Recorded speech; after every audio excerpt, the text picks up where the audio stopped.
అంగన్వాడీ సోదరీమణులందరికీ నమస్కారం. అంగన్వాడీ అప్డేట్స్ వెంటనే మీకు అందాలంటే మన ఛానల్‌ని తప్పకుండా సబ్స్క్రైబ్ చేసుకోండి. వీడియోస్ చాలామంది చూస్తున్నారు, లైక్ చేయలేదు, ఖచ్చితంగా లైక్ చేయండి. కొత్తవారు ఎవరైనా వస్తే సబ్స్క్రైబ్ కూడా చేసుకోండి. ఇక విషయంలోకి వెళ్తే భారతదేశ వ్యాప్తంగాను 2 తెలుగు రాష్ట్రాల్లోనూ అంగన్వాడీ టీచర్లైతే చాలా కష్టపడుతున్నారు. వారికి ఇచ్చే జీతాలు కూడా చాలా తక్కువ మొత్తంలో ఉన్నాయి. మరి అంగన్వాడీ టీచర్లకి, ఆయాలకైతే ప్రతి నెల ఫస్ట్ ఉద్యోగుల మాదిరిగా ప్రతి నెల ఫస్ట్ తేదీనే జీతాలైతే రావడం లేదు. ఆ అతి తక్కువ జీతం కూడా ఏ నెలలో ఎప్పుడొస్తుందో కూడా తెలియదు. 2 నెలలకోసారి, 3 నెలలకోసారి రావచ్చు. లేకుంటే ఒక నెల సగం గడిచినా గానీ ఇంతవరకు కూడా జీతాలు రాని పరిస్థితి 2 తెలుగు రాష్ట్రాల్లో ఉంది.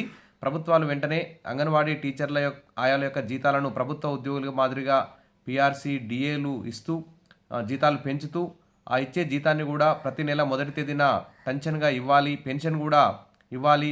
గ్రాట్యుటీ తదితర సౌకర్యాలను కల్పించాలని చెప్పి కోరుతున్నాం. ఎందుకంటే అంగన్వాడీ టీచర్లు తమ పెండింగ్ బిల్స్ ఉన్నా కానీ, అంగన్వాడీ కేంద్రాల్లో సౌకర్యాలు లేకున్నా కానీ, ప్రభుత్వం ప్రవేశపెట్టిన ప్రతి పథకాన్ని సక్సెస్ చేయడంలో అంగన్వాడీ టీచర్ల ఆయాలు ముందుంటున్నారని చెప్పుకోవచ్చు. ఇక్కడ చూస్తే భారతదేశ వ్యాప్తంగా నిర్వహిస్తున్న పోషణ మాసోత్సవం ఈ సెప్టెంబర్ నెల మొత్తం జరుగుతుంది. చూడండి ఎంత కష్టపడి ఇక్కడ ఈ విధంగా తయారు చేశారు. అంగన్వాడీల్లో కొనసాగుతున్న పోషణ మాసం, పౌష్టికాహారం, పూర్వ ప్రాథమిక విద్యపై తల్లిదండ్రులకు అవగాహన, నెల రోజుల పాటు ఈ కార్యక్రమాలు సెప్టెంబర్ 1 నుంచి 30 తేదీ వరకు 5 థీములుగా ఈ పోషణ మాసాన్ని అయితే నిర్వహిస్తారు. మరి ఏంటంటే వారానికి ఒక థీమ్ చొప్పున 5 థీములు ఉంటాయి. మొదటి వారం గ్రోత్ మానిటరింగ్ చేస్తారు. రెండో వారం పోషణ్ బి పడాయి బి నిర్వహిస్తారు. రక్తహీనత మొదలైన అంశాల గురించి రెండో వారంలో చేస్తారు. ఇక మూడో వారం వస్తే యుక్త వయసు, గర్భధారణ, పరిశుభ్రత మొదలైన అంశాల మీద అవేర్నెస్ తీసుకొస్తారు.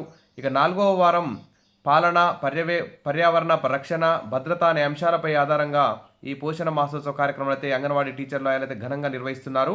పోషకాహారం తీసుకునేలా ప్రేరేపించడం, పిల్లల పెరుగుదల పర్యవేక్షణ, లోపపోషణ నివారణ, మహిళల ఆరోగ్యం, బాలలకి పోషణతో పాటు చదువు తదితర అంశాలను కూడా ఈ పోషణ మాసంలో నిర్వహిస్తున్నారు.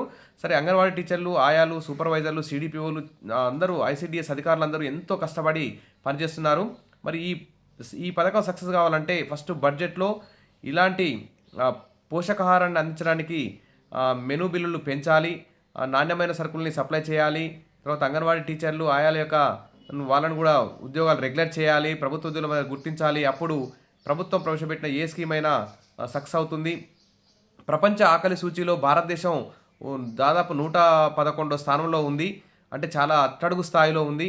మరి ఈ పోషకాహార లోపం నుంచి చిన్నారులను బయటపడేయాలంటే కేంద్ర రాష్ట్ర ప్రభుత్వాలు బడ్జెట్లో భారీ ఎత్తున అంగన్వాడీలకు నిధులు కేటాయించి వారి యొక్క మెనూని ఇంకా అప్డేట్ చేసి మెనూ బిల్లులను భారీ ఎత్తున పెంచి మంచి సక్రమమైన పోషకాలను అందిస్తే ఇలాంటి పోషకాహార వారోత్సవాలు ఖచ్చితంగా సక్సెస్ అవుతాయని చెప్పుకోవచ్చు. 2 తెలుగు రాష్ట్రాల్లోనూ ఈ పోషణ మాసోత్సవం కార్యక్రమం అయితే సక్సెస్ చేస్తున్నారు అంగన్వాడీ టీచర్లు. ఇక్కడ చూస్తే చూడండి ఎంత ఆకర్షణీయంగా ఈ పోషణ మాసోత్సవం నిర్వహిస్తున్నారో. అవరేణికుంట తండా అంగన్వాడీ కేంద్రంలో పోషణ పక్షం కార్యక్రమం అంటే ఇక్కడ పేపర్లో కూడా న్యూస్ రావడం జరిగింది, తెలంగాణ నుంచి న్యూస్. తర్వాత ఇక్కడ చూడండి ఆహార పదార్థాలని పోషకాహార మాసోత్సవాలు వినుకొండ పట్టణం, విద్యానగర్, దొండపాడు, ఉప్పరపాలెంలో పోషకాహార మాసోత్సవాలు అంటే ఇక్కడ ఆంధ్రప్రదేశ్ నుంచి న్యూస్. ఇక్కడ చూడండి ఎంత ఆహ్లాదకరంగా ఈ పోషణ మాసాన్ని అంగన్వాడీ టీచర్లు, ఆయాలు, లబ్ధిదారుల సమక్షంలో నిర్వహిస్తున్నారు. సిడిపిఓలు, ఐసిడిఎస్ అధికారులు, సూపర్వైజర్లు అందరూ కూడా చాలా సక్రమంగా అమలు చేస్తున్నారు. చాలా గ్రేట్. కరోనా టైంలో కూడా తమ ప్రాణాలకు తెగించి ఇలాంటి కార్యక్రమాలు నిర్వహించడంలో అంగన్వాడీ టీచర్లు ముందున్నారు మన 2 తెలుగు రాష్ట్రాల్లో కూడా. ఇక్కడ దర్పల్లి తెలంగాణ నుంచి సామూహిక సీమంతం, చిన్నారులకు అక్షరాభ్యాసం నిర్వహిస్తున్న ఐసిడిఎస్ సిబ్బంది. ఐసిడిఎస్ ఆధ్వర్యంలో పోషణ్ పక్వాడా అంటూ పేపర్లో న్యూస్ కూడా రావడం జరిగింది.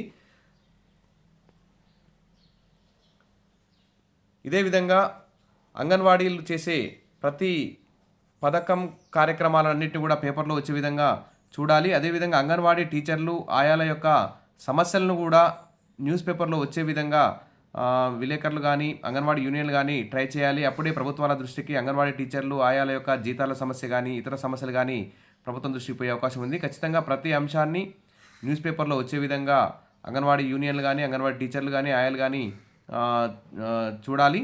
అప్పుడే అంగన్వాడీ సమస్యలు ప్రజలకి, లబ్ధిదారులకి, ప్రభుత్వాలకి తెలిసి ఆ సమస్యలు పరిష్కరించుకోవడానికి అవకాశం అయితే ఉంటుంది. Wish all the best. మరిన్ని అప్డేట్స్ కోసం మన ఛానల్ మీకు ఎప్పుడు ముందుంటుంది. తప్పకుండా ఇంకా ఎవరైనా సబ్స్క్రైబ్ చేస్తే వెంటనే సబ్స్క్రైబ్ చేసుకోండి. వీడియోస్ మాత్రం లైక్ చేయండి. Thank you.